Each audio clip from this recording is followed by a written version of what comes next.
नमस्कार सखींनो, माझे नाव मालती यशवंत दशपुते.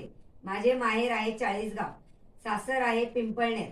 आज आम्ही आषाढी वारी निमित्त सर्व दशपुते परिवारातील सुना व सासू या सर्व एकत्र जमलो आहोत आणि आज आम्हाला आषाढी वारीचा एक छोटेसे भजन म्हणण्याचा योगायोग आलेला आहे.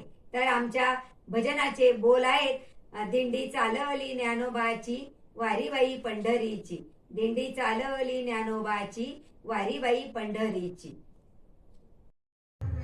माऊलींची दिंडी निघाली, यायचं ना तुम्हाला पंढरपूरला. चला निघूया आपण.